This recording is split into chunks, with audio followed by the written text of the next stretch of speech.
उसने जब पहली बार मेरी अंदर अपनी उंगलियां डाली थीं, तो सिर्फ मेरी शरीर ही नहीं हिली, बल्कि पूरे बदन कांप गए थे, क्योंकि उसकी उंगलियां भी मेरी सोच से ज्यादा बड़ी निकली, जिसने मुझे अंदर से हिलाकर रख दिया। मेरा नाम रेशमा मल्होत्रा है और मैं 22 साल की तलाकशुदा लड़की हूँ।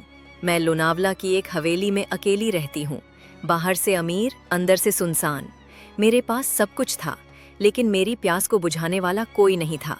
उस हवेली में मैंने एक नौकर को भी काम पर रखी थी, जिसका नाम राजू था। एक रात मैं बाथरूम से निकली, सिर्फ तौलिया लपेटे हुए, और वो बाहर ही खड़ा था।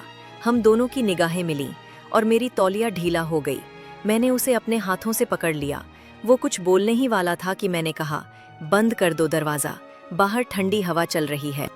लेकिन सच ये था कि कमरे में जो गर्मी थी उसे मैं खुद ही बर्दाश्त नहीं कर पा रही थी। मैंने अपने मन को कंट्रोल नहीं कर पाई और मैंने उसके हाथ को अचानक से पकड़कर अपने पेट पर रख दिया, और पहली बार किसी नौकर की उंगलियां मेरे सीने से फिसलते हुए दिल तक पहुंची। उसने मुझे चूमा नहीं, वो बस मुझे छूता रहा और मेरी आंखों में देखता रहा, जैसे मैं कोई देवी हूँ जिसे वो टूटी सांसों से पूज रहा हो। उसकी हर सांस मेरे कानों में उतरती रही, और उस रात मेरी चीखें बिस्तर के नीचे नहीं, उसके सीने में समा गईं।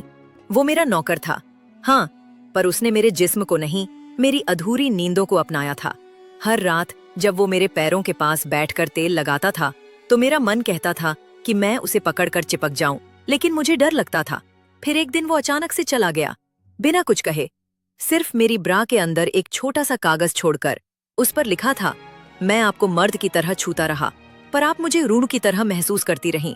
अब मैं सिर्फ आपका नहीं रहा, लेकिन आप हमेशा मेरी रहेंगी। अब भी हर रात मेरी साड़ी उस जगह से खिसकती है जहां कभी उसने उंगलियां घुमाई थीं। मैंने सैकड़ों महंगे मर्द देखे, पर जो सुकून उस गरीब लड़के के सीने पर मिला था ना, वो पूरी दुनिया का पैसा भी नहीं दे सकता। जिस्म तो कई मिले मुझे, पर सिर्फ एक राजू था जिसने मेरी रूह को चूमा था।